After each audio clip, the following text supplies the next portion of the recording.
좋은 아침입니다. 우리 함께 하나님 말씀 앞으로 나아가겠습니다.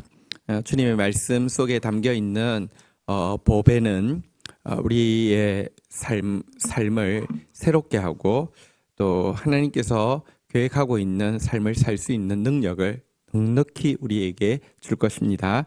로마서 6장 1절에서 7절 말씀입니다. 로마서 6장 1절 읽겠습니다. 그런즉 우리가 무슨 말을 하리요? 은혜를 더하게 하려고 죄에 거하겠느냐? 우리 앞에서는 아담으로 말미암은 죄의 영향력과 예수 그리스도로 말미암은 은혜의 영향력에 대해서 이야기했습니다. 그리고 은혜의 영향력은 우리가 율법 앞에서 우리 죄가 심히 죄되고 우리가 그 죄로 말미암아 절망하고 우리로서는 가능성이 없음을 깨달을 때에 예수 그리스도의 은혜가 더 보배로워진다는 사실도 우리가 보게 되었습니다. 그런데 여러분, 이같이 죄가 더한 곳에 은혜가 더한다는 이 말씀을요, 악용할 수가 있습니다. 신자는 넘치는 죄에도 불구하고 은혜로 말미암아 구원을 얻게 되었는데 이 은혜 교리가 자칫 죄를 많이 지을수록 은혜가 많아지는 것이라고 하게 함으로 말미암아 죄 짓는 것 자체를 합리화해 주고 부도덕을 정당화해 주는 것으로 오용될 수 있다는 것입니다. 그래서 우리가 무슨 말을 하리요? 은혜를 더하게 하려고 죄에 거하겠느냐? 은혜 받으려고 하면 죄도 좀 지어야 돼. 이런 말, 사실 이 말에 대해서 사실 바울은 기가 막혀 하는 그런 표현이라고 할 수 있습니다. 오늘날 사실 너무 많은 신자들이요, 구약은 율법, 신약은 은혜.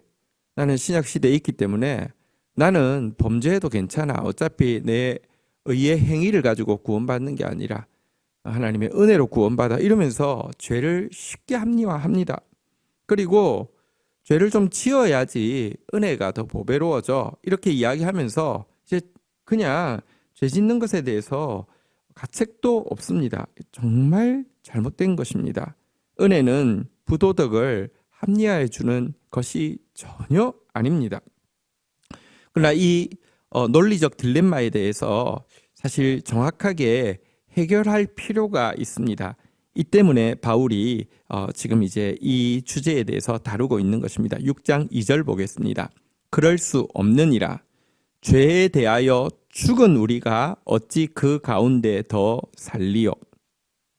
자, 죄를 많이 지어야지 은혜가 더한다며. 그러니 죄 짓는 게 무슨 문제야? 이 논리적 딜레마에 대해서 바울은 세례의 바른 의미를 설명해 줌으로 말미암아 이것이 딜레마가 될 수 없음을 설명하고 있는 내용입니다. 신자에 대한 가장 정확한 정의 중에 하나가 2절에 나온 대로 한번 따라하겠습니다. 죄에 대하여 죽은 우리. 죄에 대하여 죽은 우리, 이것이 신자들에 대한 가장 정확한 정의입니다. 신자란 어떤 사람이냐? 죄 아래서 탄식하며 심한 고통을 받다가 그 죄로 말미암아 죽을 것처럼 고통하면서 그 죄에서 벗어나는 것을 죽을 것처럼 갈망하던 사람들이 신자라는 것입니다. 죄에 대하여 죽은 우리, 죄 때문에 죽을 것처럼 고통했고 죄에서 벗어나기를 죽은 만큼 갈망했다. 이런 의미입니다. 이런 자들이 여러분 이제 이 죄로부터 벗어나게 되었습니다. 여러분, 예를 들어 그 북한에 있는 강제 노동 수용소에 끌려간 사람이 정말 죽어도 내 여기 벗어나고야 만다. 정말 죽을 것처럼 고생한 사람이 벗어나기로 결정하고 했는데 정말 우연한 기회로 벗어났다고 치십시다. 그런데 옛날에 거기 있을 때는 쌀 한 톨도 아까웠고 조그만한 자유도 행복했는데 자유세계에 오니까 별로 그게 소중함이 좀 덜 느껴지는데, 그래 내가 다시 그 소중함을 느끼기 위해서 다시 그 강제 수용소에 들어가야 되겠어. 그럴 사람이 있겠습니까? 전혀 없지 않겠습니까? 여러분, 강제 수용소보다 무서운 것이 죄입니다. 죄의 종로로서는 그것과 비교할 수 없는 것입니다.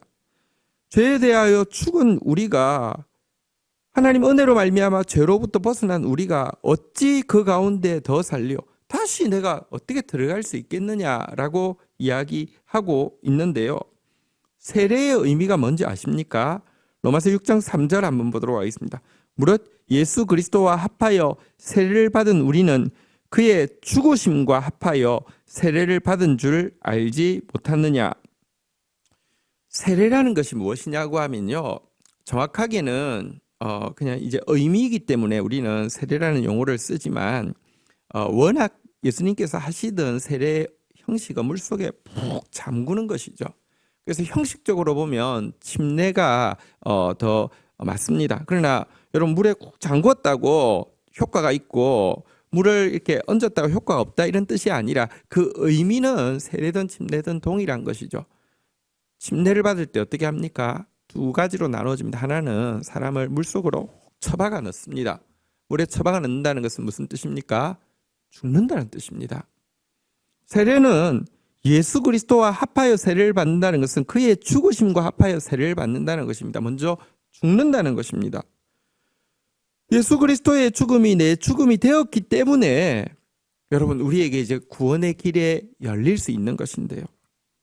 죄에 대해서 예수 그리스도와 합하여서, 예수님은 십자가에 못 박혀 죽으셨는데 우리는 십자가에 못 박힌 건 아니지만 우리 죄를 다 걸머지신 그분이 십자가에 못 박혀서 죽으심으로 죄로부터 탈출하기를 죽음처럼 사모하던 우리에게 여러분, 이 탈출의 길을 열어주셨는데 어떻게 그 속에 세례받은 사람이 다시 자기 발로 들어갈 수 있느냐, 이 말입니다. 뿐만 아니라 4절에 보면요, 세례에 또 한 가지 의미가 있습니다. 그러므로 우리가 그의 죽으심과 합하여 세례를 받음으로 그와 함께 장사되었나니 이는 아버지의 영광으로 말미암아 그리스도를 죽은 자 가운데서 살리심과 같이 우리로 또한 새 생명 가운데 행하게 하려 함이라. 침례의 행위는 물속으로 푹 처박아 넣는 행동과 처박고 나서는 다시 훅 끌어올리는 행동을 이렇게 포함하게 됩니다. 여러분, 세례란 예수 그리스도의 죽으심에 합하여 우리가 죽은 것이지만 동시에 예수 그리스도의 살리심에 합하여, 예수 그리스도의 부활에 합하여 우리도 살아나게 된다는 것입니다. 그러나 이때 살아난 생명은 내 옛 생명이 죄만 씻어지고 살아났다는 것이 아닙니다. 아담이 범죄하기 전으로 돌아간다는 것도 아닙니다. 이제부터의 내 생명은 새 생명입니다. 예수 그리스도의 생명입니다. 나 생명으로 사는 게 아니라 예수 생명으로 산다는 것입니다. 세례 받은 사람은 예수의 부활을 자기의 부활로 받아들인다는 것입니다. 예수가 내 안에 계신다는 것입니다. 예수 생명으로 산다는 것입니다. 이런 사람은 예수와 함께 이미 죽은 자이기에 자신에게 주어진 이 자유를 죄를 위해 쓸 수 없으며 예수와 함께 다시 살림받은 사람이기에 하나님의 영광을 위하여 새 생명 가운데 행할 수밖에 없는 존재다. 이것이 세례의 의미입니다. 그래서 바르게 세례 받은 사람은 은혜 되게 하기 위해서 우리 죄를 즐기자, 결코 그럴 수 없는 것입니다. 죄를 즐기는 것이 아닙니다. 우리는 죄로부터 너무 고통당한 사람이어서 죄를 즐길 수 없습니다. 가장 죄가 대가가 많은 것이고요, 가장 혐오해야 하는 것입니다. 6장 5절 보도록 하겠습니다. 만일 우리가 그의 죽으심과 같은 모양으로 연합한 자가 되었으면 또한 그의 부활과 같은 모양으로 연합한 자도 되리라. 여러분, 우리에게 놀라운 소망이 있습니다. 예수의 죽으심과 연합한 자는 예수의 부활과 연합하게 된다는 진리인데요. 예수의 부활과 연합하게 된다는 것은요, 예수님처럼 의를 행할 수 있는 자유, 의를 행할 수 있는 능력을 가지게 된다는 것입니다. 예수님께 있어서 의를 행함은 이것은 너무나 자연스러운 것이었습니다. 예수님께 있어서 죄를 이기는 것은 너무나 당연한 것이었습니다. 의를 행하고 죄를 이길 수 있는 자유와 능력이 세례받은 우리에게는 있습니다. 과거는 의를 행하고 싶어도 행할 자유가 없었습니다. 과거는 죄를 이기고 싶어도 이길 능력이 없었습니다. 그러나 예수 그리스도와 합하여 부활한 자들에게는 이와 같은 자유가 능력이 예비되어 있는데 어찌 이것을 쓰지 않을 수 있단 말입니까? 6절 보도록 하겠습니다. 우리가 알거니와 우리의 옛사람이 예수와 함께 십자가에 못 박힌 것은 죄의 몸이 죽어 다시는 우리가 죄에게 종노릇하지 아니하려 함이니. 7절 읽겠습니다. 이는 죽은 자가 죄에서 벗어나 의롭다 하심을 얻었습니다. 여러분, 우리 옛사람은 세례를 통하여서 예수와 함께 십자가에 못 박혀 죽은 것이 되었죠. 그러므로 이제 우리는 과거 죄의 몸을 가지고 죄에게 종노릇하는 옛사람과는 근본적으로 다른 새 사람이 되었습니다. 이전 것은 지나갔습니다. 보라, 새 것이 되었습니다. 자, 그렇다고 하면 이미 죽어버린 옛사람이 우리를 다시 죄 아래로 끌고 내려갈 수 있는 힘이 있지 않습니다. 이것이 진리입니다. 이 진리가 우리에게 놀라운 자유를 줍니다.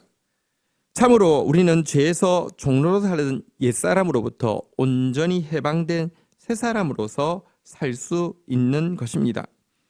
죄의 몸이 죽어서 다시는 죄의 종노릇하지 않을 수 있게 되었다는 것입니다.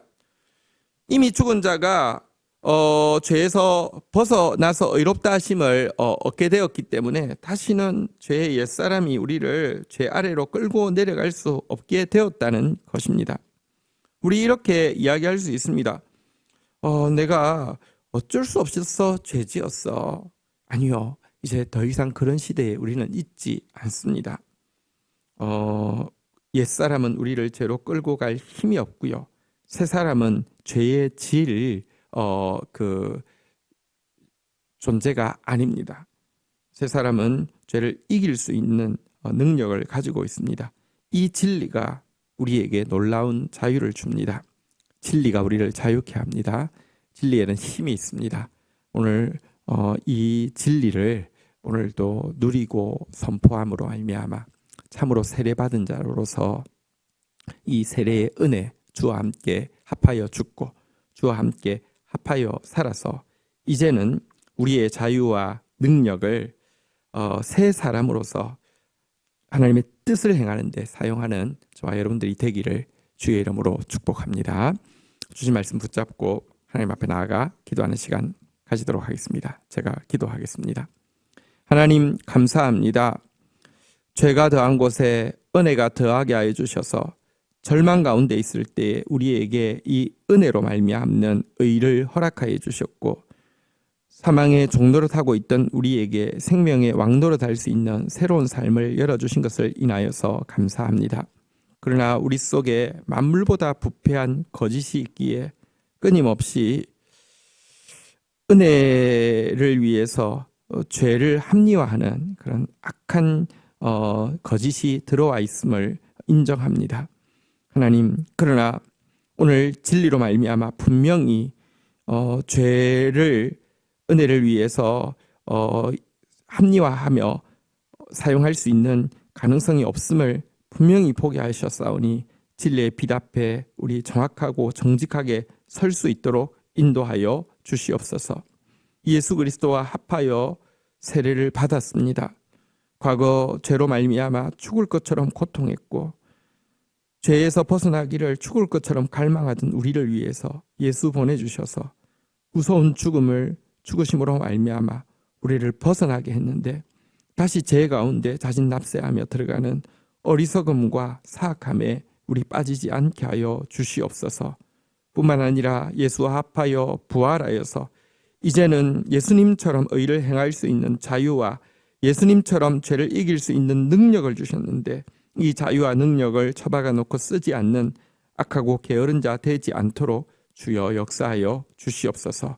이제 사망의 왕노릇에서 벗어나 생명의 왕노릇에 들어가 싸우니 이제 더 이상 옛사람이 우리를 죄 아래로 끌고 갈 수 없으며 성령께서 우리를 생명의 왕노릇하는 자리로 끌고 가시겠사오니 하나님 우리를 의의 병기로 들여서 오늘도 생명을 확대 재생산하는 일을 위해서만 수종될 수 있도록 기쁘게 섬길 수 있도록 저희를 주관하여 주시옵소서. 감사합니다. 예수 그리스도의 이름으로 기도 올립니다. 아멘.